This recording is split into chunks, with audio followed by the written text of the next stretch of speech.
Hello everyone. Today we're going to start with a new reading lesson. Our objectives for this part of the lesson are to explain why American parents feel guilt-ridden, to point out the thematic relationship among paragraphs 2, 3, 4, and 5, and finally to identify pronoun reference. In time of test, family is best. This quote tells us one thing, that your family will always be there for you, even if you're not going through a problem, even if you're not going through a test at that very moment in time. They will always have your back. In return, you should also have their back as well. You should count on them and they should count on you as well in good or bad times. Families stick together for one another. Your parents will be there for you the minute you come to this world. They'll be there for you through every stage in your life. First of all, when you're still a little baby, they'll be there for you if you fall and hurt yourself, when you cry or laugh. They'll be there for you when you go to school, on that first day you go to school. They'll be there for you when you graduate. And they'll be there to also watch your grandchildren. They'll be there no matter what.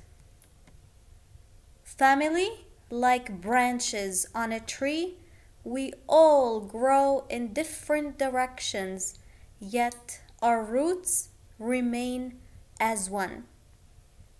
Always remember, no matter where life takes you, you'll always remain as one, no matter where they are or where you are. You'll always be connected. Our lesson is titled American Parents. In this lesson, we're going to read about what American parents owe their children and what they don't owe them. Before we start reading the selection, think about the following question. What changes would you see if your parents stopped supporting you after secondary education? So, what would you do and how would you feel if your parents suddenly stop giving you everything that they provide you with right now after you finish grade 12? Let's start reading the first 3 paragraphs together. If I had to select a word that best describes the majority of American parents, that word would be guilt-ridden. How sad it is to see parents become the willing victims of the give me game, only to discover that no matter what they do, it isn't enough. In the end, they are despised for their lack of firmness and blamed when their spoiled children get into trouble. With this in mind, I shall first answer the question, what do parents owe their children? And I shall start with what they don't owe them. In this introductory paragraph, the author starts describing most of American parents as guilt-ridden. American parents are feeling very guilty because no matter what they do, no matter what they give their children, it's never enough. people criticize them and say that their kids are spoiled and these parents are not firm enough. They have become victims of the give me game willingly. So they are the ones, nobody forced them. They willingly, without anybody telling them to, keep on giving their children whatever they ask for. A laptop, here it is. Bicycle, here it is. Piano, here it is. But in the end, are children happy? We don't know. Notice the last sentence. What's the function of this sentence? What do parents owe their children? And I shall start with what they don't owe them. This sentence prepares us for what the author is going to talk about next. Parents don't owe their children every minute of their day and every ounce of their energy.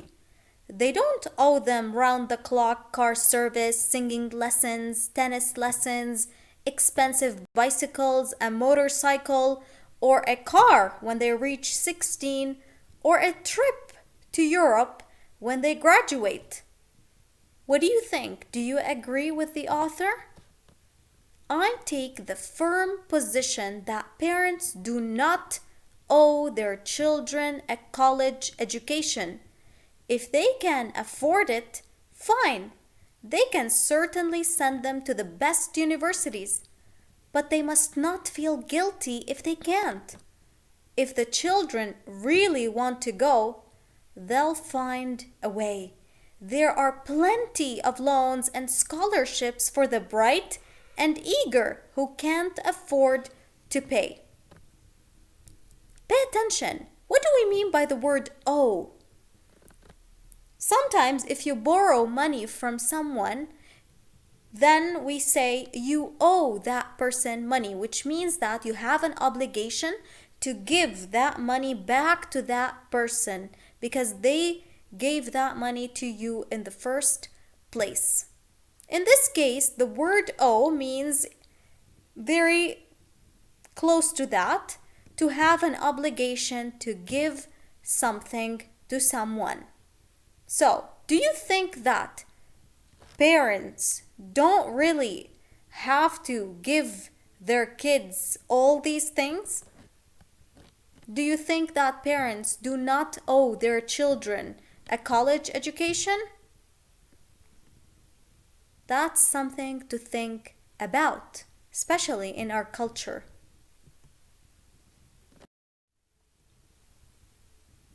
After children marry, their parents do not owe them a down payment on a house or money for the furniture. They do not have an obligation to babysit or to take their grandchildren in their home when the parents are on vacation. If they want to do it, it must be considered a favor, not an obligation. In paragraph 4, the author moves on to mention other things that parents do not owe their children. For example, they don't have to buy them a house or the furniture after they get married. They don't have to take care of their grandchildren either, especially if the parents have to go somewhere or work maybe. If they do it, it's a favor. It's not an obligation. They don't have to do it. Is this the case here in our culture? I doubt. In my opinion, parents do not owe their children an inheritance, no matter how much money they have. One of the surest ways to produce a loafer is to let children know that their future is assured. The author mentions that parents also do not owe their children an inheritance. What do we mean by an inheritance?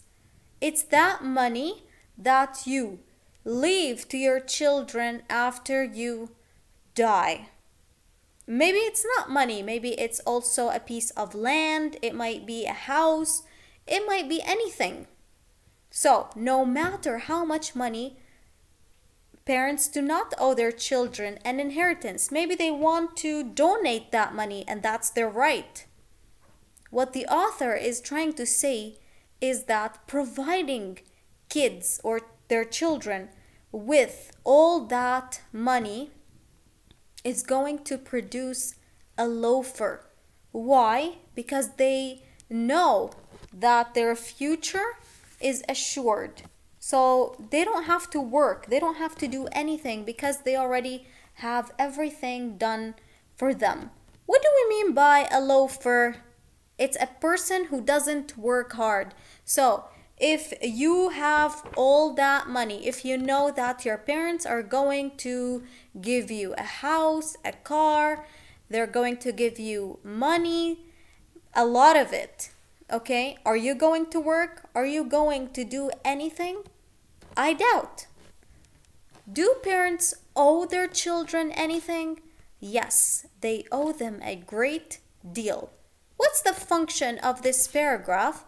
Obviously, this paragraph introduces the next point, which is talking about what parents owe their children. What do you think parents owe their children? Let's continue reading to find out. One of their chief obligations is to give their children a sense of personal worth, for self-esteem is the basis of a good mental health. A youngster who is constantly made to feel stupid and unworthy, constantly compared to brighter brothers, sisters, or cousins, will become so unsure, so afraid of failing that he or she won't try at all. Of course, they should be corrected when they do wrong. This is the way children learn. But the criticisms should be balanced with praises, preferably with a smile and a kiss. No child is ever too old to be hugged.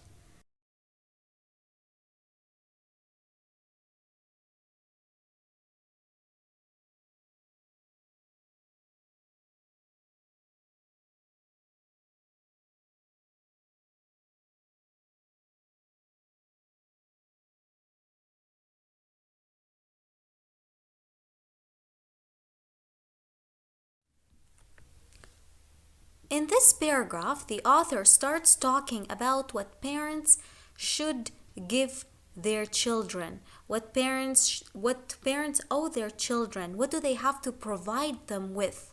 Well, the first thing is that they need to raise these children in a way that they are confident, they believe in their abilities, they would try anything, even if they fail, they would get up and try again.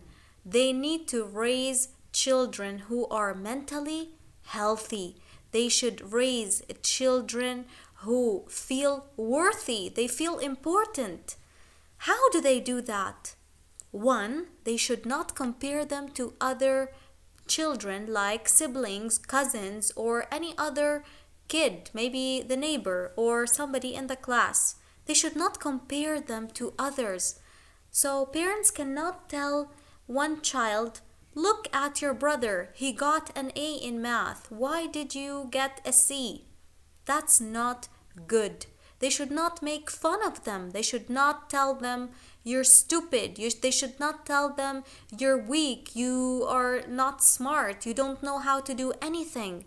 This is bad. This is going to make them feel unworthy. They're going to feel like they are useless and they won't try to do anything. Of course, the author mentions that children should be corrected when they do something wrong, but at the same time, parents should also praise their kids with a smile, a kiss, a hug, and even other things. But the author mentions that these things are preferable. Maybe because they're free. Who knows? Homework. Answer the following questions. Number 1. What do you think might have caused the majority of American parents to become guilt-ridden? What is the thematic relationship among paragraphs 2, 3, 4, and 5? Explain. And what do the underlined pronouns in the text refer to?